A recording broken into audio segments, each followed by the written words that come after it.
Sengoku Nadeko 14歳 6月3日生まれ Nadeko's Snake is by far one of the worst arcs in all of Monogatari, and I believe most people would agree with me. At least it has an amazing opening, but besides that, there really isn't much there.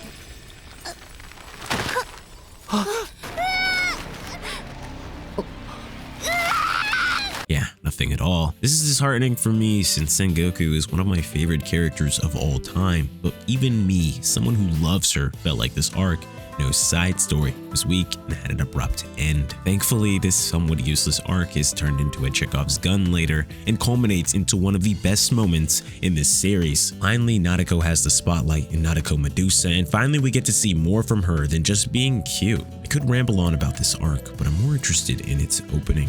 The darker and much more sinister sister opening to Renai Circulation. I'm talking about Mousou Express.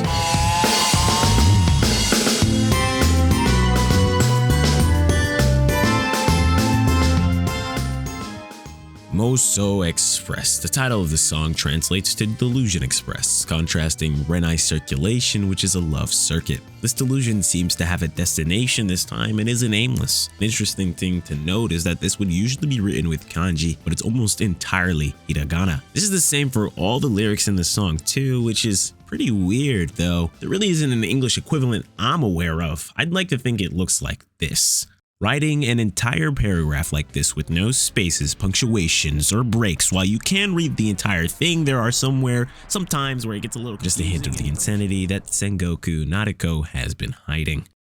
With a monochrome backdrop and text, the first few frames of this opening seemingly are just showing the arc name, Otorimonogatari, which means Decoy Story. But there is something you have to know about the author and creator of Monogatari. He loves puns and wordplay. Hell, his pen name is a fucking palindrome. Speaking of puns and wordplay, you're hit with one right at the beginning of this opening. Does the character for Otori, which means decoy, look familiar to you? If you paid attention to Bakemonogatari's titles, you'd make out its first character, which is right smack dab in the middle of Otori. By the way, for those unaware, Bakemonogatari is also a pun, combining Bakemono and Monogatari, which means monster and story respectively, into one really bad pun that amounts to ghost story in English. Going off that thought, I guess you could call Otorimonogatari an impostor. Okay, I'm sorry. While the title of this arc is on screen, the very end of Nadeko's past opening, Renai Circulation is shown, but in reverse. This is all accompanied by some foreboding music, giving this already creepy scene a sinister feel to it.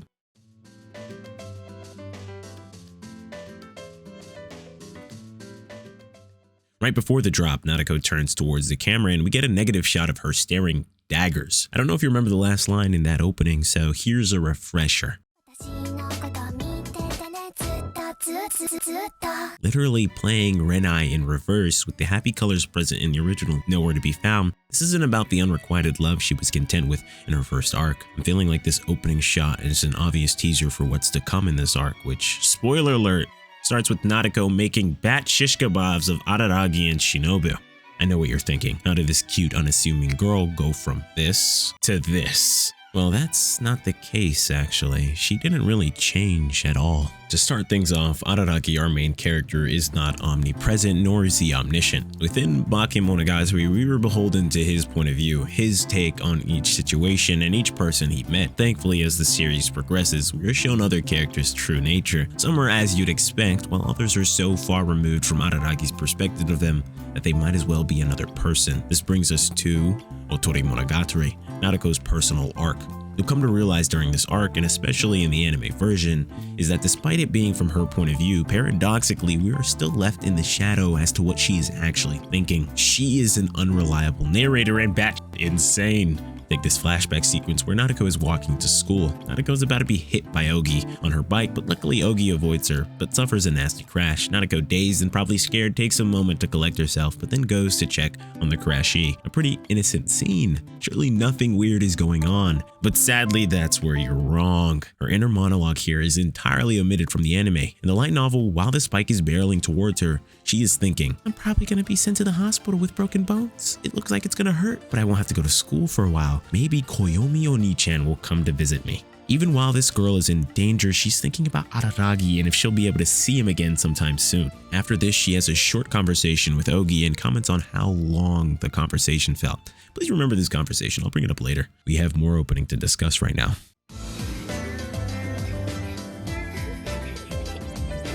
After the drop, we see Nadeko in her usual attire from Renai Circulation, but instead of the cheery, happy-go-lucky music we're so used to, it feels like listening to a villain's main theme. The creepy laughter from Kana Hanazawa isn't helping Nadeko's case either. Something to note here if you're familiar with the previous opening. As the title card of the arc Otorimonogatari is shown, we see Nadeko on the right walking backwards with her gaze fixated on the ground. This is a direct reference and inversion to the former title card sequence where Nadeko has her head held up high and is walking with life in her every step, though in both instances she's still stuck in place, but in this case you could say she's even regressing. In the TV broadcast version, the colors are much darker, and I feel as though Nadeko looks much sadder here. The first line of this already creepy and somewhat depressing opening is... She's saying it's a delusion. I'm in delusion. But you can also interpret this as saying something like, my fantasies are running wild or out of control. Nadeko says this first line while jumping up from the bottom of the screen, much like the first shot in Renai, but this time she's looking away from the viewer. This just keeps adding to the pile of evidence that this opening and arc is an inversion and the alternate flip side to what we've seen from Nadeko, or perhaps emotions she's kept bottled inside and have always existed. The next few seconds of this opening show Nadeko acting less cute and more playful. It's almost like she's plotting something and she knows her plan will work. Look at how self-assured her body language is here.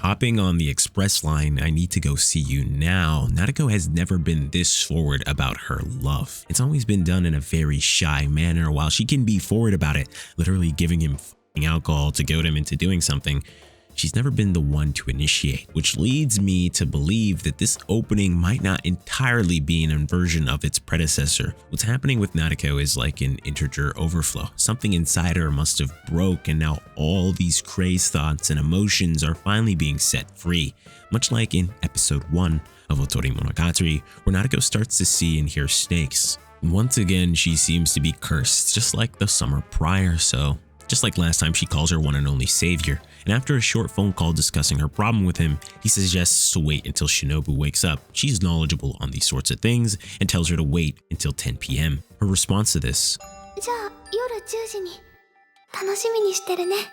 I'm looking forward to it. At first, it seems innocuous, looking forward to a conversation that will lead to your problem being solved. That's absolutely normal, though that's most definitely not what she meant. Even Araragi was confused by this and asks her, Oi, Sengoku. 大丈夫かお前。楽しみにしてるって。何言ってんだ。ピンチなんじゃなかったのか。 She realizes this was a slip of the tongue and promptly hangs up the call when she cannot come up with a retort. And the lyrics of this opening are blatantly telling us she wants to see him now. After this awkward situation, the snake that has been haunting her, Kuchinawa, coerces Sengoku and guilt trips her into doing his bidding. After all, she angered this snake god by killing all those poor snakes during the summer. She needs to atone for her sins, and in return, she'll get her wishes granted. So how could she refuse? Her delusions have started to go wild.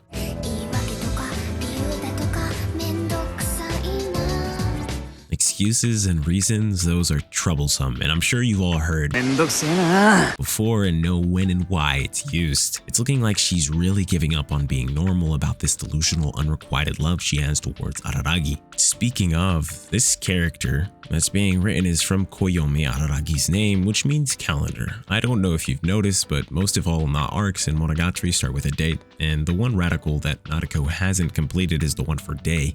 This is probably a hint to the viewers that she's thinking about Araragi day in and day out, but I could be wrong. Also, the line said right as she breaks her pencil over the unfinished character, really driving home the crazy yandere vibe she has going on right now and her frustrations towards everything regarding Araragi. She's probably filled with intense jealousy whenever she's reminded of how Araragi is taken now. This scene, by the way, is taken right from Renai and is played in reverse, giving it an entirely new meaning. She's closing her art book in this shot, and it's hard to make out, but the flower depicted in the notebook is actually a Nadeshiko, which is literally what her given name means. The frilled pink carnation. This flower symbolizes the ideal woman in Japan, and what does Nadeko say to that? She literally closes that page of her life where she tried to be perfect, prim, and the ideal woman. This next shot is fascinating because while it's just her taking off the certain victory headband from before, and you can say she's just giving up on her shot at a place in Araragi's heart, I don't think that's the case here. She doesn't seem to be the type to give up that easily, especially with what we know now about her delusional love. Notice though that this is another clip that's played in reverse. Pay attention to how the headbands defy gravity. The clip played in reverse looks way more natural, and I think this is intended. Sengoku Nadeko was introduced as a side character, and I believe the story of Monogatari and its characters are aware of that. Take this line from Oshino-ogi. まあいっか。戦国ちゃんの件って基本的に番外編だし。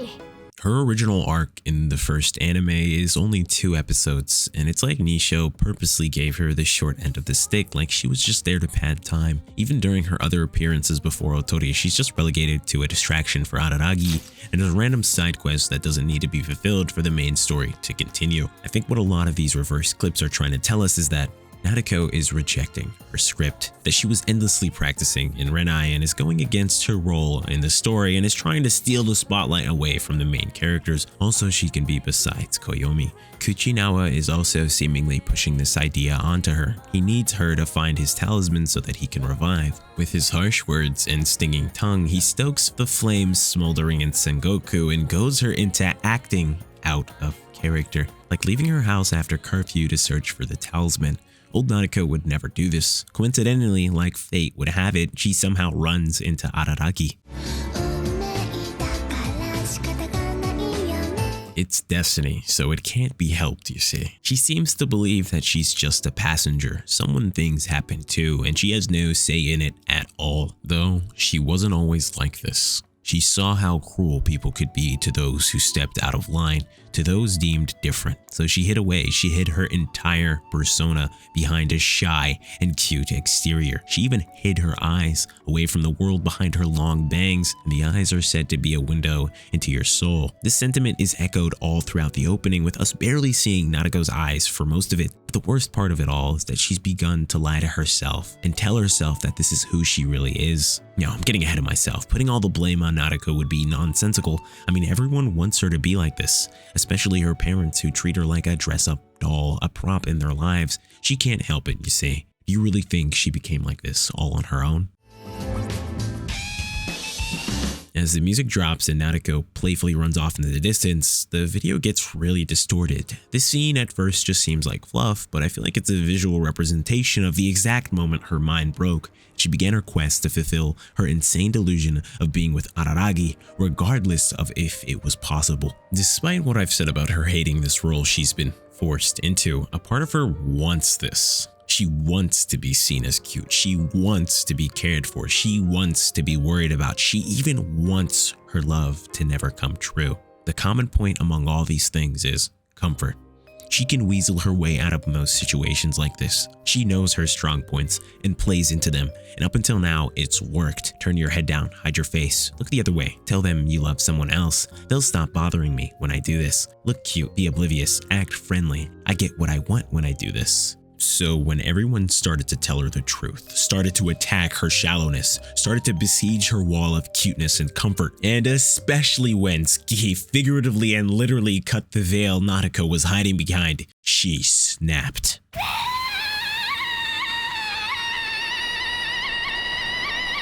Even a worm will turn, and snap she did. どうせ俺様は可愛いだけだよ。何を言われたって言われるがままだよ。だけど、だからって何も感じてねえわけじゃねえぞ。おとなしいやつが本当におとなしいと思ってんだ。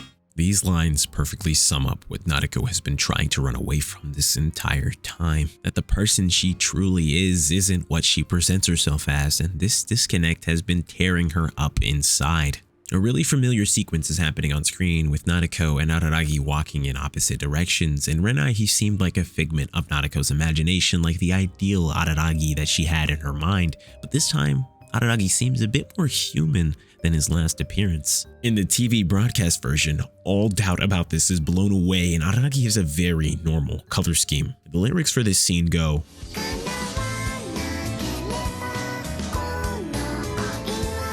and it means if this love won't come true, then I'll never wake from this dream. She's saying this as Araragi and her are walking in different directions. They are currently on course to never see each other again, with him being a third year and set to graduate in the very near future. The screen then flashes pink, and in the center is the kanji for love. Then this box shifts onto Nadeko in her room and she seems really depressed. The shot originally in Renai has her tirelessly working on her beloved drawing notebooks, but now she's just sitting there, listlessly. I can see three possible ways to interpret this singular shot. First of all, the entire thing in this shot does not mean love, just what's in the center of this enclosed box, which could mean Kuchi, which means mouth, which harkens back to the entire steak motif Kuchinawa-san and Nadeko have going on, but rather I think it has a very literal meaning. She has to literally keep this love inside of her boxed up or it'll destroy the already shaky relationship she has with Araragi. But wait. If we go back to the very start of the opening, we see the same exact box enclosed around the first character from Bakemonogatari, and in this arc, Otorimonogatari, spoiler alert, Nadeko becomes an oddity, which is basically a supernatural monster. And lastly, if we see her as a stand-in for this character instead, then perhaps this is a very funny literal shot telling us that she's a lying imposter and this love she has is fake, and take every word that comes out of her conniving mouth with a grain of salt.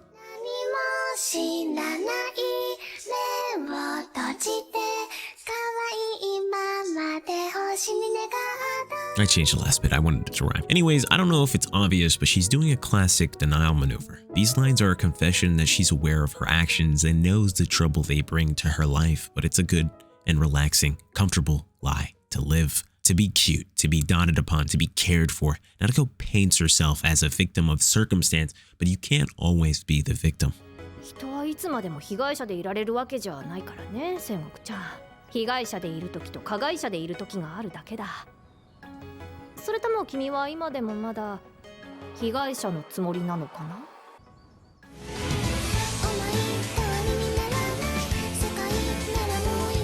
During this, she confesses, I have no need for a world that doesn't turn out the way I desire. Everything before this was just the prelude. Here she shows her true colors figuratively and literally, as the entire sequence is filled with vibrant colors which contrasts the dark muted palette we were seeing up until this point, mirroring the scene where she's confronted by Araragi and Shinobu and the truth of her delusions come to light, which takes us back to that conversation with Oki. If you remember at the beginning of the video, I told you that Nadeko has started to see a snake apparition.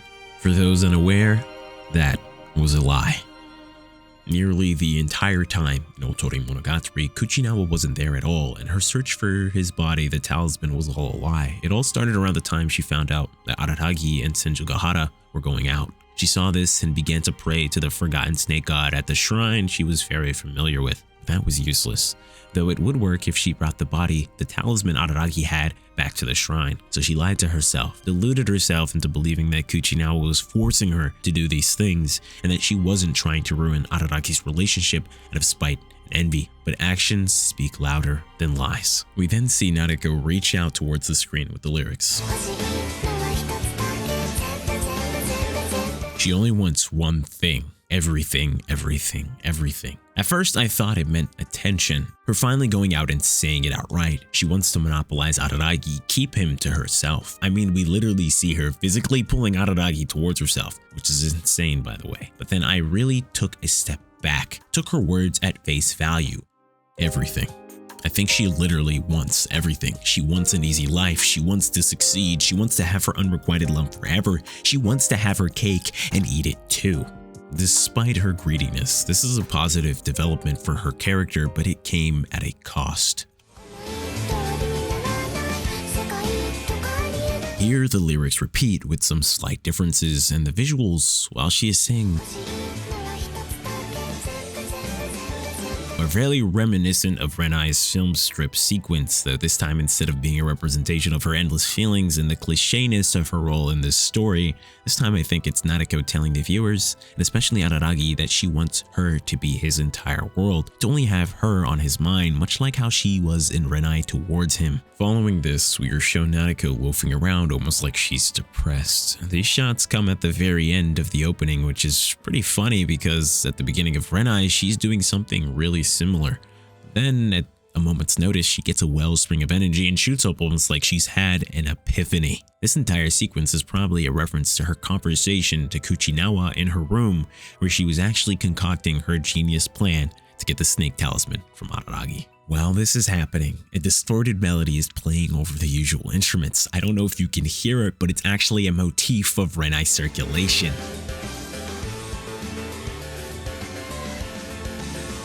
This small addition to the opening really shows how well thought out and cohesive both openings actually are. Mousou Express is obviously a much more serious and darker opening when compared to Renai. There are two totally different things, right? No, I don't think so. Mousou Express is Renai Circulation and Renai is Mousou. Nearly everything present in this opening and this arc were all present in Renai Circulation and Nadeko Snake, but they were all weaker back then, hidden away just underneath the surface. But here it's like Nadeko's personality got turned inside out and now all those crazed thoughts and emotions are free to run amok. This opening and arc make their former so much better in retrospect. Mousou Express is better than Renai, by the way. Finally, at the end, with the last lyric of the song, Nadeko, much like in Renai, turns towards the camera with a satisfied and creepy smile while uttering the words Doki-Doki. Doki-Doki. The Japanese are Doki-Doki for automatopoeia and use it to indicate feelings and convey meaning. And in this case, Doki-Doki is the sound for a heart pounding. Often used when you're excited or scared, though this automatopoeia is often accompanied by a character confessing their love. I love you.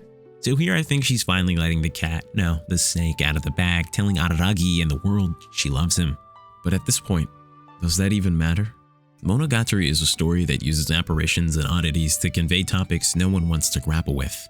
Call me woke, I don't care. If you can't see that Kuchinawa represents all of her negative traits, her anger, depression, envy, apathy towards life, and her self-hatred, then I must be delusional.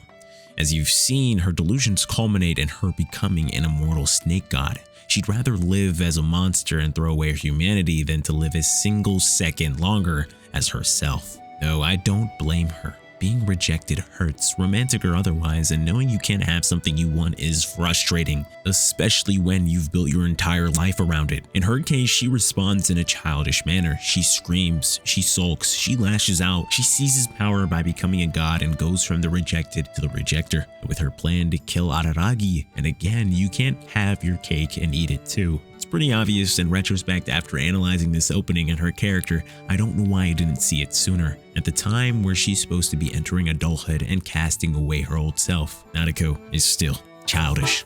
She's the epitome of it. Everything about her is exuding it. She constantly refers to herself in the third person. She acts oblivious and unaware, uses her cuteness to shield herself from responsibilities, and always paints herself as a victim no matter the situation. She'd rather close her eyes and cover her ears than to face reality head on, childishly wishing that her life would get better instead of going out and fixing it herself. Though the most childish thing about her is not her personality, demeanor, nor the things I just listed. The most childish thing about her is her unwillingness to change. While everyone around her is changing and growing, she continues down the same path, the only one she knows. This sentiment is echoed in how similar her two openings are, while everyone else's evolves and changes.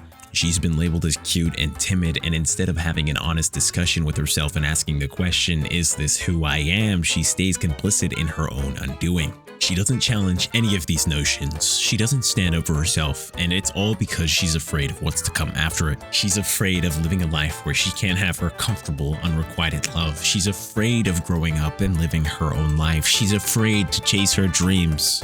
She's afraid of change.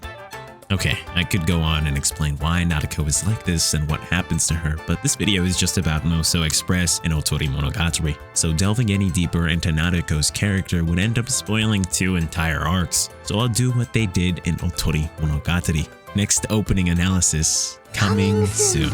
Pun intended. I'll be seeing you guys next time. Peace.